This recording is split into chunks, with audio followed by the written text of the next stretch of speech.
Caríssimos irmãos e irmãs, há 15 dias atrás nós meditávamos um Evangelho onde nosso Senhor Jesus Cristo, Ele começava a anunciar o reino de Deus, começava a anunciar o reino que estava se estabilizando, que estava sendo de verdade anunciado por Ele, através da mensagem de João Batista. O Senhor, bom Deus, Ele ia para uma região, a região de Betsaida, a região de Corazim, e ali o Senhor começou a anunciar o reino de Deus com muita dignidade, com muita sabedoria, na terra de Neftali, na terra de Zabulon. E o Senhor, bom Deus, ali, Ele chamava a atenção, Ele anunciava o reino de Deus, Ele chamava os primeiros apóstolos, Ele atraía os primeiros apóstolos a Ele. Vejam que o chamamento de Deus foi muito interessante. Primeiro a André, Simão, depois a Tiago, a João. E o Senhor por Deus dizia: segui-me, e eu farei de vós pescadores de homens. Observem, lembrem, recordem que eles deixaram tudo e seguiram a Jesus. E ele dizia na paróquia, pregava, e dizia que é impossível seguir a Deus sem deixar algo para trás. É impossível seguir a Deus se o homem não renunciar a alguma coisa. Quem quer seguir a Deus deve renunciar a algo para chegar até Ele.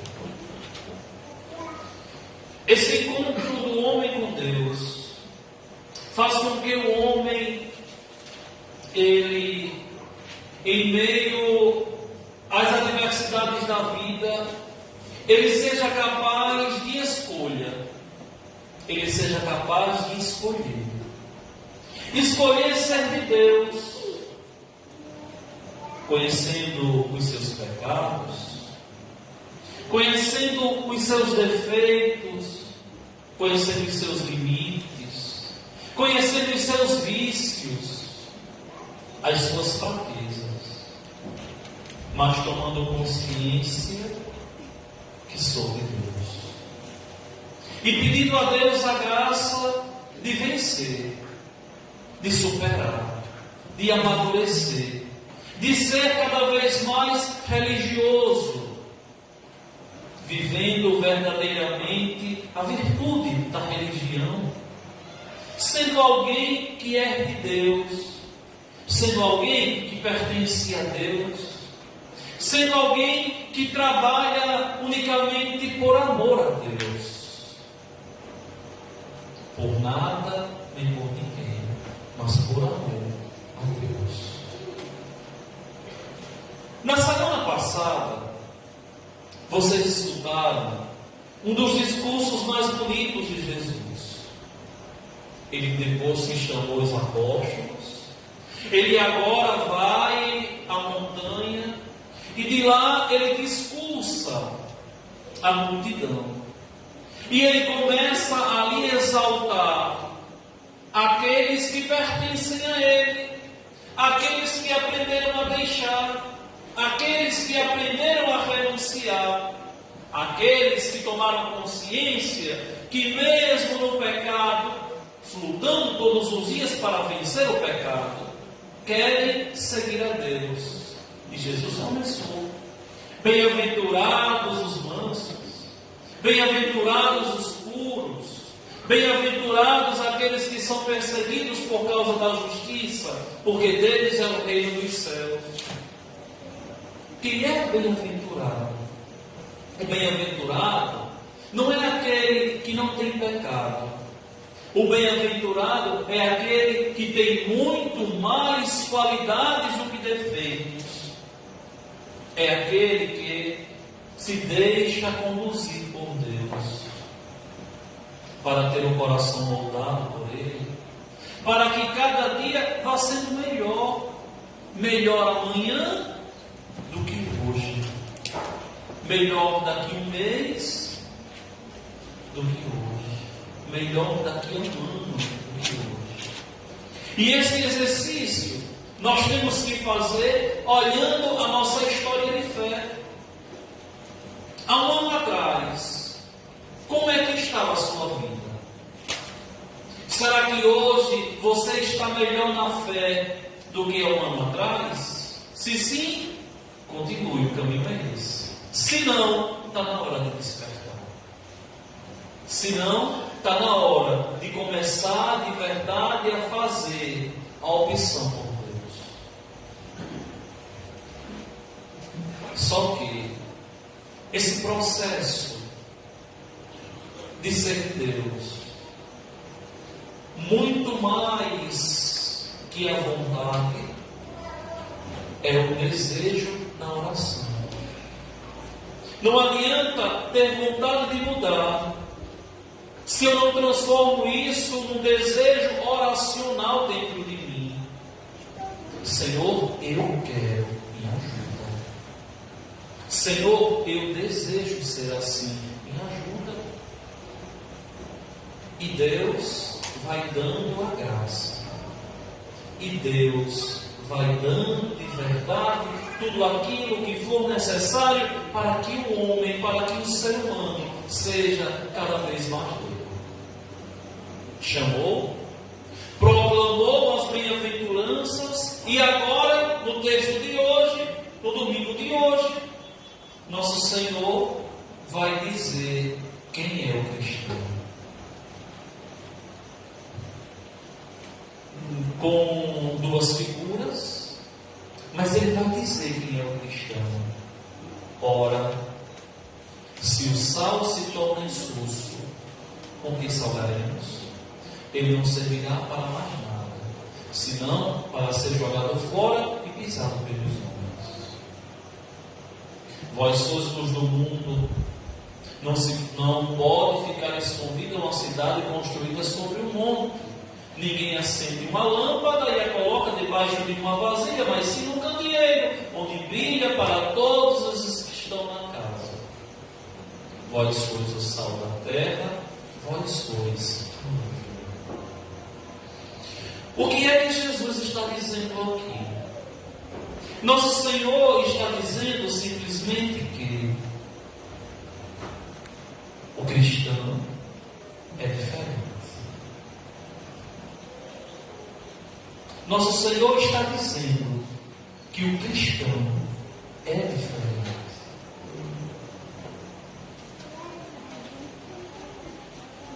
Nosso Senhor está dizendo que quem senta no banco da igreja tem a obrigação de assumir o batismo que um dia recebeu. Tem a obrigação de ser diferente daqueles que não sentam na igreja. Por exemplo, você, toda vez que vem aqui à missa, você senta no lugar.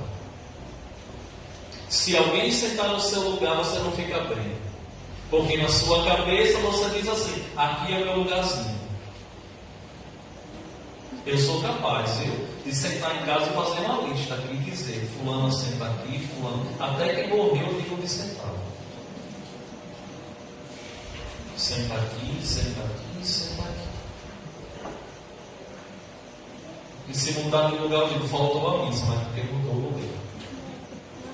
Mas vejam bem, veio à igreja, tem a obrigação de ser um mundo diferente. Se você tem o seu lugar marcado na igreja, como alguns que sentaram num lugar diferente hoje, mas se você, ali porque está, quer dizer, num lugar diferente, né? Mas veja bem, Se você tem o seu lugar na igreja, você está lutando para conseguir o seu lugar no céu. E se você está lutando para conseguir o seu lugar no céu, você tem a obrigação de ser diferente daqueles que não têm um lugar para sentar na igreja. Que não tem aquele lugarzinho na cabeça ali em nenhum lugar. Porque o que não pode acontecer é o cristão que é batizado, ele se comportar igual àquele padrão do mundo. Aquele que não vem à igreja, aquele que não é de Deus, aquele que não é de Cristo. E o grande escândalo que nós temos em pleno século XXI é justamente aqueles homens e aquelas mulheres que são de Cristo e se comportam como se dele não fosse. Veja,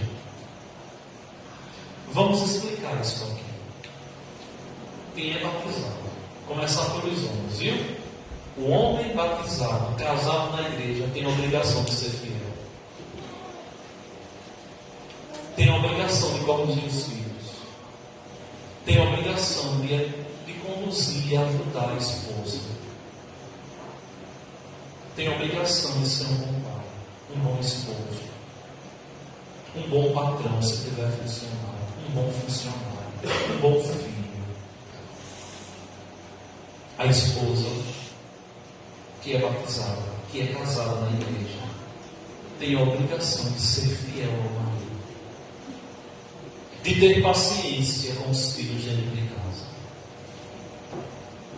Sim. Eu lembro de uma vez, eu já contei isso, de uma vez que eu cheguei numa igreja, celebrei a missa, logo lá atrás, no comecinho, tinha muito mais tempo de conversar. E aí cheguei na porta da igreja, de repente, depois de uns 20 minutos conversando, chegou um homem todo à pressa. Aí falou assim para mim: padre, isso aqui é o quê? Eu falei: é uma igreja. Minha mulher parece que veio do inferno, está lá brigando com todo mundo dentro de casa. E aí disse: misericórdia, nem sabia quem era a mulher, hoje eu sei, né? Mas por quê? Por causa disso, por causa disso, por causa está lá. Eu disse que ia dizer o Senhor. Veja, não pode a mulher dar conta do testemunho dentro de casa. Não ser companheira, não ser amorosa, não ser paciente, não dizer. Não pode o filho que é batizado ser desobediente aos pais, irresponsáveis com os pais, desprezar os pais idosos. Não pode de modo algum um cristão que é da igreja se comportar como um pagão. Minha gente, existe uma responsabilidade em nós. Viemos de Deus, devemos escolher Deus, porque haveremos de voltar para Deus. É uma construção. Ninguém está pronto, não. Todos nós, vocês e eu, estamos construindo, nos construindo para chegarmos até Deus. Ninguém está pronto. Seja uma criança inquieta do lado da mãe, seja um mais velho na terceira idade. Ninguém está pronto. Todos nós estamos nos construindo, viu? Construindo a nossa salvação, construindo todos os dias a nossa santidade.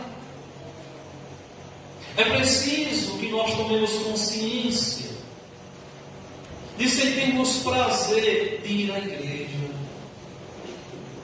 de sentirmos prazer de obedecer a palavra de Deus, de ter o meu plano de vida, o meu programa de vida. Eu preciso mudar aqui. Eu preciso amadurecer nessa área da minha vida. Eu preciso perdoar. Eu não posso viver assim. Eu preciso crescer nesta outra área do meu viver. Por quê?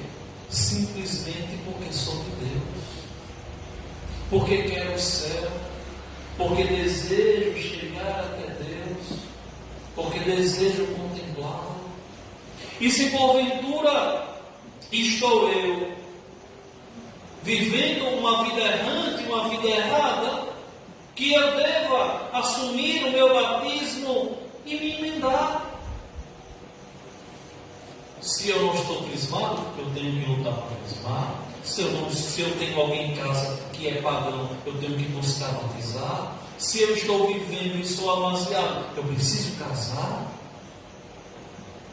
Por quê? Porque eu sou um mendigo da graça de Deus. Se eu não tenho compromisso com a Eucaristia, eu preciso ter compromisso com a Eucaristia. Se eu não tenho ainda docilidade com a palavra de Deus, eu preciso ser dócil com a palavra de Deus. Olha, já passou um mês do ano de 2023. E quando foi que você abriu a Bíblia em casa e foi ler? Será que você lembra? Tem gente que ri, mas a coisa é séria. Já se passou um mês. E cadê os propósitos que você fez no ano passado? Esse ano de 2023 vai ser assim. Tem gente que já esqueceu. Tem gente que já esqueceu totalmente o propósito, o querer crescer, o querer ser diferente. E cadê a luta? Que a gente sonhou tanto um feliz ano novo, mas que ano feliz é esse que já passou mesmo e já esqueceu tudo? E está vivendo já como se o ano fosse velho? É preciso tomar consciência que nós cristãos damos sabor ao mundo com o nosso testemunho. Não é com hipocrisia. Não. Porque muitas vezes nós somos tentados a olhar para um lado, olhar para o outro, ver que ninguém está vendo, eu posso fazer. Pode não. O maior olho do mundo, ninguém esconde dele, está lá em cima e tudo vê, que é Deus. Tudo vê, que é Deus. De Deus nós não escondemos nada.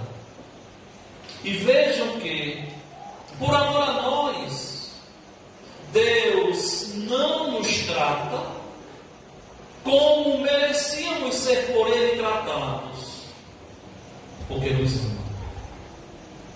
Você já pensou se Deus te tratasse como você trata Ele?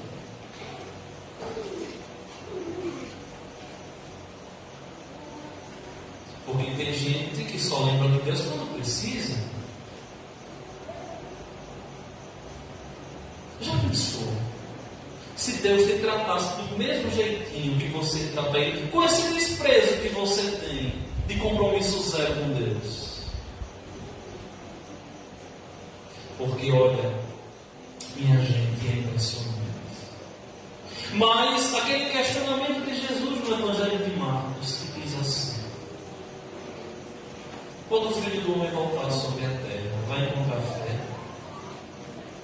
É uma coisa que nós temos que perguntarmos. Não é lá fora, não. É aqui dentro. Será que você que está sentado aí nesse banquinho, será que você tem fé? Não é a fé segundo os seus critérios, não. É a fé que nosso Senhor deixou diferente, viu?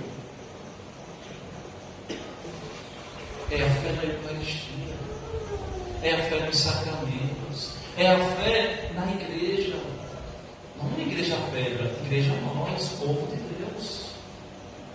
É a fé na bem-aventurada Virgem Maria.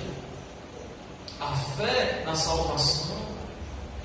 A fé na eternidade. A fé que Deus pode tudo, inclusive mudar o seu modo de pensar e o seu modo de agir. Porque muitas vezes nós somos capazes de dizer assim: Deus pode tudo, mas na minha vida não pode nada, porque é do meu jeito. Não.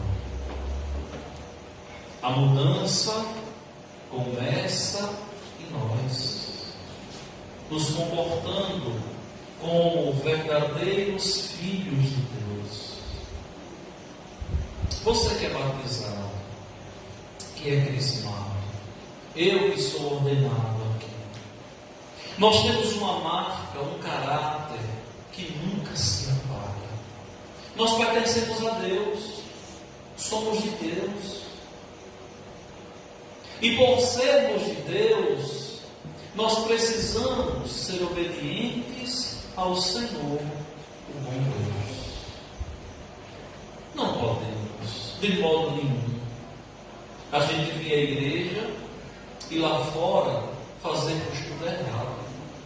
Dentro de casa fazermos tudo errado. Nos acostumarmos com a nossa vida de pecado, muitas vezes indigna até de um pagão. Não podemos, de modo nenhum, a gente se acomodar, muitas vezes em cima do próprio pecado. Eu sou assim mesmo, não é não.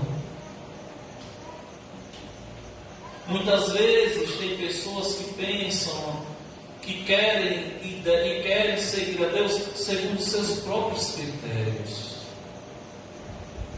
Você não tem que seguir a Deus naquilo que você aceita. Você tem que pedir a Deus a graça de aceitar tudo aquilo que Ele deixou. É diferente. Porque, olha, tem gente que leva uma vida de pecado. Mas é como se não tivesse nada pesando na cabeça. Tem gente que briga com todo mundo dentro de casa. Tem hora que está sem falar com todo mundo dentro de casa. Mas é como se estivesse tudo em paz. Não, não está não. Tem gente que despreza o outro, humilha o outro, maltrata o outro. E acha que está tudo em paz. E tem gente também que pensa que dentro de casa é uma rainha ou um rei, que o outro tem que fazer tudo, né? Transformando o outro, quem sabe, num empregado, numa empregada, maltratando, humilhando, pisando. Tem que ser do meu jeito, se não for, não está bom. Não. É preciso tomar consciência que dentro da nossa casa ali é uma igreja doméstica. E o testemunho que nós damos na rua, nós começamos a dar dentro de casa. Um dia eu encontrei uma catequista que me dizia assim: ô padre, eu estou com o coração tão apertado. Aí dizia assim: meu filho virou protestante, foi embora para São Paulo, virou protestante. O que é que eu faço? Eu digo: para rezar. Para rezar. Aí depois me procurou e disse assim: padre, será que eu catequizei mal meu filho? Aí eu olhei assim e falei assim: você tem dúvidas? Você tem dúvidas? Porque eu não tenho não, desde que eu sou. Porque, minha gente, olha, não é porque a gente vem à igreja que a gente está bem catequizado não, viu? Você pode vir à igreja e não saber nada da fé. E achar que sabe de alguma coisa. E quando o padre demora na homilia, a Maria demora. Mas não quer aprender. Não quer entender a fé. Não quer amadurecer. Depois, lá na frente, quando precisa, passa por uma dificuldade, precisa de oração, aí vai se transformar uma pessoa mais piedosa, não sabe nem rezar, porque não aprendeu. Não aprendeu a rezar. Porque a oração custa a gente. E todo batizado tem a obrigação de rezar pela paz do mundo, pela paz das famílias, pela conversão dos pecadores, para tirar as almas do purgatório, por um irmão que falece, por um irmão que está doente, por um irmão que está sem paz. Somos nós que temos que rezar. Só que não é só oração na igreja não, viu? É aquela oração privada, particular também. E aquela de lá, ela é importantíssima. Por quê? Porque mexe com a minha vontade. Vocês já pararam para pensar que tem gente que consegue passar uma noite toda no WhatsApp e não consegue rezar um desses 20 minutos. Eu não sei vocês, mas eu rezo meu dia em 20 minutos. E ainda rezo passa lá, manhã, tarde, noite, ao longo do dia todo para dar conta. Rezo. Tem gente que fica ali, quando olha a hora, não olha nem no relógio, é tudo celular, né? Quando olha a hora, já passou 1 hora no telefone. Mas quando chama para rezar o texto, a preguiça bate.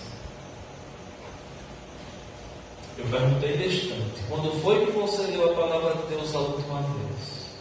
Tem gente que nem lembra, tem gente que nem sabe responder. Se eu fosse aqui fazer um vestibular, um monte ficava reprovado. Se nosso Senhor descesse do céu hoje, aqui dissesse assim: quem rezou hoje quando acordou vai para o céu, quem não rezou vai para o inferno. Quem será que ia? Porque tem gente que nunca reza. Aí agora eu pergunto assim: quando foi a última vez que você rezou o texto?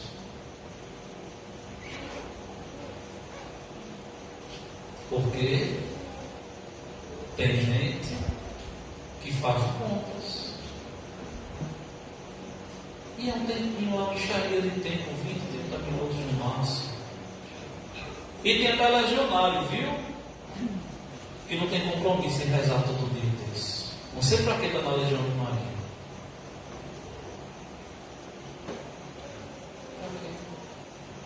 Olha, minha gente, é preciso que nós entendamos e tomemos consciência que domar esse bicho que somos nós não é fácil não, viu? Que nós, domar esse bicho que somos nós, não é fácil não, é difícil. Domar quer dizer converter. Não é fácil não. Quer um exemplo? O papo está aqui pegando, tem gente que está voando. Está pensando lá, não sei lá o quê. Por quê? Porque muitas vezes a palavra de Deus, ela é pura. Ela quer nos converter. Por quê, Padre? Porque simplesmente quer nos levar ao céu. E aí eu pergunto a vocês assim: nós somos batizados, nós somos sal, nós somos luz. O sal dá sabor. Será que você está dando sabor onde você está? Será que você dá sabor à sua casa, ao seu trabalho, aos seus vizinhos? O sabor quer dizer alguém que é diferente, que não é como os pagãos, alguém que é temente a Deus, alguém que de verdade é de Deus. Será que você vem sendo luz para os outros? Porque tem gente que nem se deixa iluminar e nem ilumina os outros. Quer viver nas trevas e quer que o outro esteja nas trevas também. Viver na luz, minha gente, ser luz, é ser de verdade para o outro um incentivo. Que alguém olhe para você e diga assim: eu quero ser como fulana, que todo sábado vai à igreja. Eu quero ser como fulana, ou como fulano, que tem uma paz tão boa, uma paciência. Eu quero ser como fulano, que reza o texto todos os dias, e eu vejo aquele homem rezar. Eu quero ser como fulana, que sofre tanto, mas não perdeu a alegria de viver. Ser luz é a gente clarear a vida dos outros, não é com conselho não, é com testemunho de vida, sendo de verdade de Deus, totalmente de Deus. Olha, na semana que vem nós iremos escutar um trecho do Evangelho, um dos mais fortes da liturgia. Vejam que a liturgia ela tem uma dinâmica, mas 2 semanas E a gente vai viver a quaresma. Já a quaresma, viu? Olha, já a quaresma. E esse tempo aqui é muito interessante. Ele chamou, ele mostrou. Uma semana ele chamou os discípulos. Nas outras 2 semanas, semana passada e agora, ele está exaltando: bem-aventurados, vós sois luz do mundo, vós sois sal da terra. E semana que vem, aí é que o texto vem forte, viu? Aí Jesus está com o chicote mesmo. Aí Jesus vai começar: quem desobedecer um desses mandamentos, por menor que seja, e ensinar os outros a fazer o mesmo, será condenado, será considerado o melhor no reino dos céus. Se a vossa justiça não for maior que a dos mestres da lei, vós não entrareis no reino dos céus. Vós ouvistes o que foi dito aos antigos: não matarás. Quem matar será condenado pelo tribunal. Quem chamar o irmão de tolo será condenado. Procure te reconciliar com o teu adversário antes que chegue diante do juiz, ou seja, antes de morrer. Todo aquele que olhar para uma mulher com desejo de já possuí-la, já cometeu adultério com ela no coração. Se a tua mão for causa de pecado, corta. Se teu olho for causa de pecado, corta. Quem se divorciar de sua mulher e lhe der uma certidão de divórcio, também está pecando. Veja, nosso Senhor vai de verdade nos corrigindo. Por quê? Porque nos quer. Porque quer, deseja que nós sejamos essas joias preciosas que pertencem a Deus. Deus não nos fez de jeito nenhum para a perdição. Deus nos fez totalmente para a salvação. É por isso que a liturgia hoje, ao olhar a nossa condição criatural, ela, ao olhar a nossa vida diante de Deus, ela canta assim: o Senhor é correto, Ele é generoso, Ele é compassivo. Como luz brilha nas trevas para os justos, feliz o homem caridoso e prestativo, porque resolve seus negócios com justiça, porque jamais vacilará o homem reto, sua lembrança permanece eternamente. Ele não teme receber notícias más, confiando em Deus, seu coração está seguro. Seu coração está tranquilo e nada teme. Ele reparte com os pobres os seus bens e permanece para sempre o bem que fez, e crescerão a sua glória e seu poder. Ou seja, é mais uma vez a liturgia da igreja nos convidando a sermos de Deus. E é mais uma vez Jesus nesse sábado, no dia de hoje, batendo na porta do teu coração e dizendo: me deixe entrar, eu quero te fazer feliz, seja feliz comigo. É o Senhor batendo na porta do nosso coração e dizendo assim: deixe eu te preencher, porque só eu sou capaz de te dar a felicidade plena. O resto vem do céu. O resto é passageiro, porque eu sou o teu tudo. Com esse pedido de Cristo na liturgia de hoje, não nos vem outro pensamento no nosso coração, senão esse desejo grandiosíssimo de sermos de Deus, de lutarmos todos os dias para permanecermos em Deus, para que um dia nós tenhamos a alegria de contemplarmos a Deus. Que o Senhor, com Deus, assim nos ajude, nos ilumine, nos proteja, nos guarde e, acima de tudo, nos faça santos, como diz São José Maria Escrivá, nem que seja a palavras. Olha o que o santo diz: Senhor, me faça santo, nem que seja a palavras. Louvado seja nosso Senhor Jesus Cristo. Creio em Deus